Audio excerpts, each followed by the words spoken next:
Bismillahirrahmanirrahim. Assalamualaikum warahmatullahi wabarakatuh. Syukur alhamdulillah kita bisa berjumpa lagi di channel ini. Sholawat dan salam selalu dan tetap tercurahkan kepada junjungan kita Nabi besar Muhammad sallallahu alaihi wasallam. Allahumma sholli ala sayyidina Muhammad wa ala ali sayyidina Muhammad.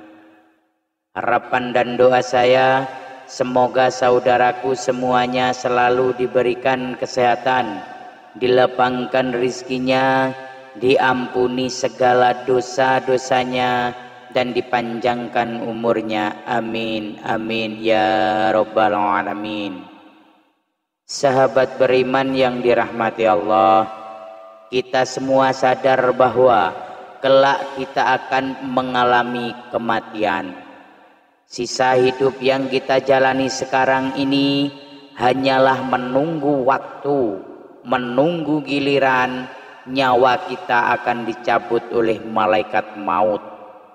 Dari sinilah kehidupan yang sesungguhnya baru dimulai. Di saat manusia meninggal, akan terputus semua amalannya kecuali 3 perkara, yakni sedekah jariah, ilmu yang bermanfaat, dan anak soleh yang mendoakan kita.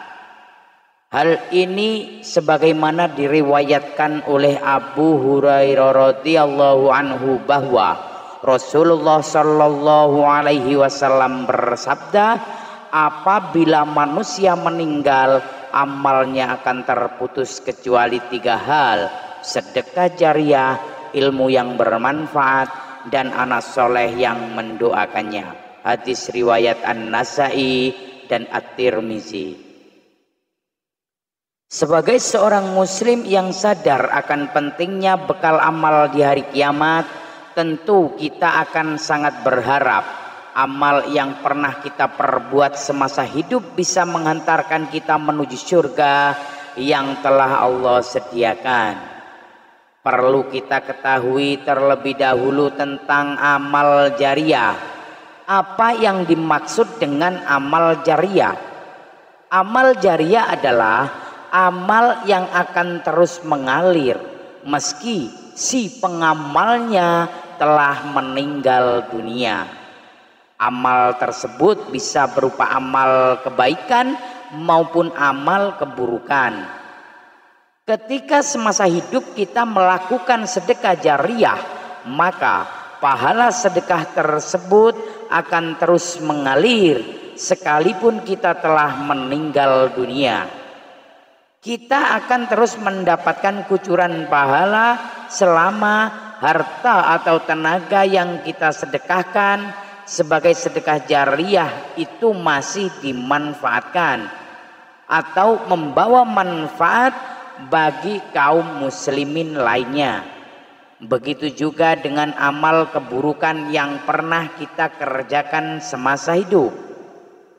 Kita pun akan terus mendapatkan kucuran dosa meskipun kita telah meninggal dunia.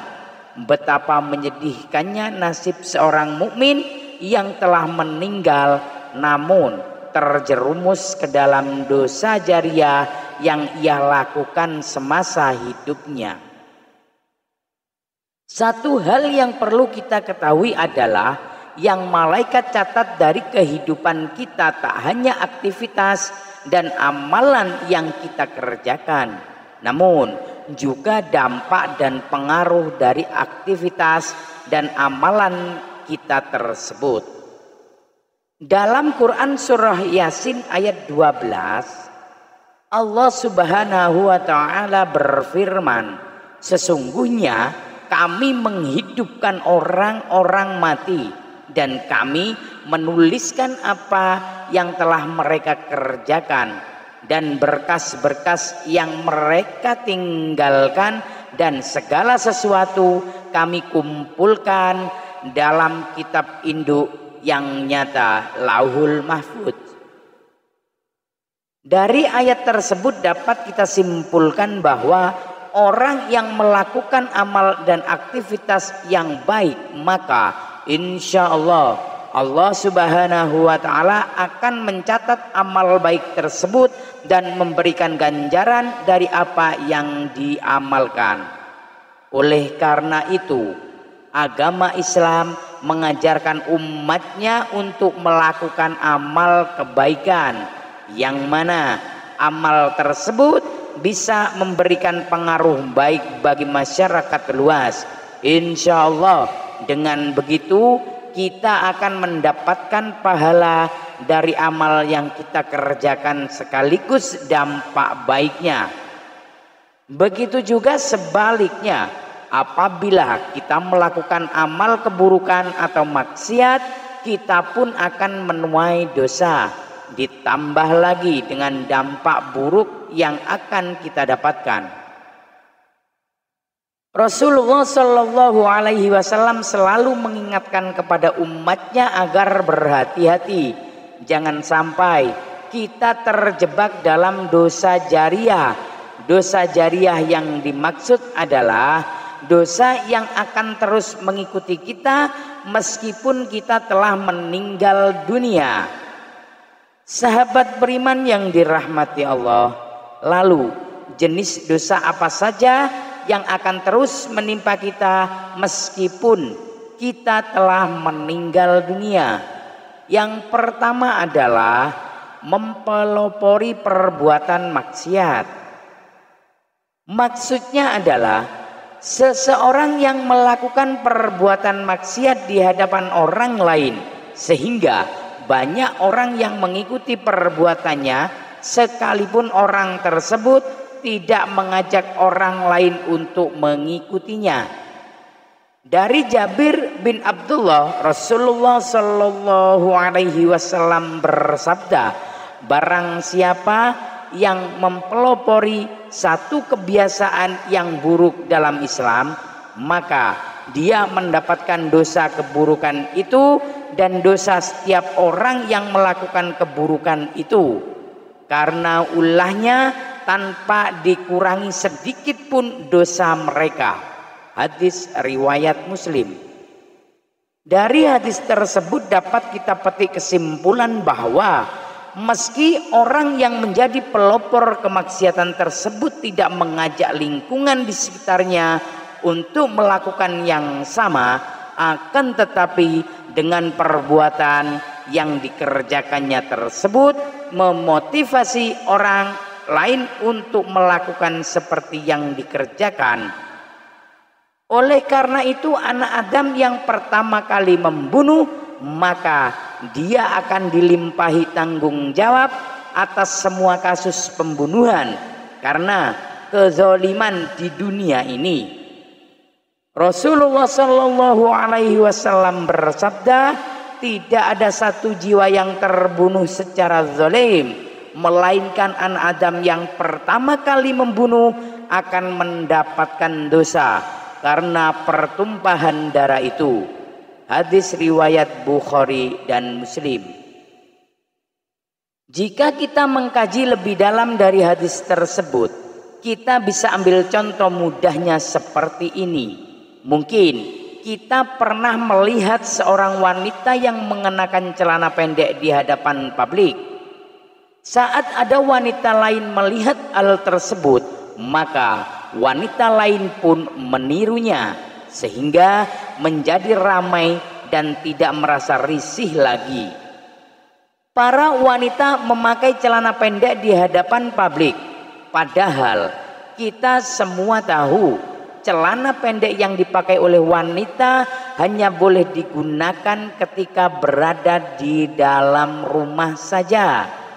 Mungkin benar wanita yang pertama kali memakai celana pendek tersebut tidak mengajak orang lain secara terang-terangan. Namun mengingat wanita tersebut menjadi pelopornya, kemudian banyak yang meniru, maka ia pun mendapatkan kucuran dosa dari semua yang menirunya tanpa dikurangi sedikit pun. Sekalipun pelopor wanita yang mengenakan celana pendek tersebut sudah meninggal dunia. Yang kedua adalah mengajak melakukan kesesatan dan maksiat. Seorang yang menyuruh atau mengajak pada perbuatan dosa akan mendapatkan pula dosa dari para pengikutnya. Hal ini telah dijelaskan oleh Allah Subhanahu wa taala yang tertuang dalam surah An-Nahl ayat 25. Mereka akan memikul dosa-dosanya dengan penuh pada hari kiamat. Dan berikut dosa-dosa orang yang mereka sesatkan, yang tidak mengetahui sedikit pun bahwa mereka disesatkan. Adapun orang-orang yang termasuk dalam dosa ini adalah para dai yang menyeru kepada kemaksiatan ataupun tokoh paranormal. Mereka mengajak kepada kesyirikan. Orang-orang inilah yang akan terus mendapat aliran dosa sekalipun telah meninggal dunia. Termasuk juga dalam hal ini adalah orang yang menyuruh orang lain berbuat dosa meski ia sendiri tidak melakukannya. Akan tetapi orang tersebut mendapatkan dosa dari orang lain yang melakukan apa yang diperintahkannya sepanjang masih ada manusia yang mengikutinya, menjalankan apa yang diperintahkannya. Selama itu pula orang tersebut akan turut mendapatkan limpahan dosa sekalipun jasad sudah terkubur dalam tanah. Lalu apa yang harus kita lakukan jika ingin terhindar dari dosa jariyah? Sahabat beriman yang dirahmati Allah, tidak ada cara lain selain segera bertaubat dengan sebenar-benarnya. Taubat kepada Allah, dan jika dari perbuatan tersebut ada yang berupa materi, segeralah untuk membersihkan semuanya dengan cara beramal atau memberikan kepada panti asuhan. Yang paling penting adalah niatkan semua itu karena Allah. Atau jika kita semuanya masih ragu, bisa mendatangi para ulama-ulama besar. Mintalah saran dari para habaib. Lalu berhentilah dan bertaubatlah. Karena kita tahu Allah adalah satu-satunya zat yang maha penerima taubat dari hambanya. Semoga Allah Subhanahu wa ta'ala menghindarkan kita semua dari dosa jariah yang menghinakan. Amin ya rabbal alamin. Wallahu a'lam bissawab. Demikian yang bisa saya bagikan, semoga bermanfaat untuk kita semua. Billahi taufiq wal hidayah, birridha wal inayah, ihdinas siratal mustaqim. Assalamualaikum warahmatullahi wabarakatuh.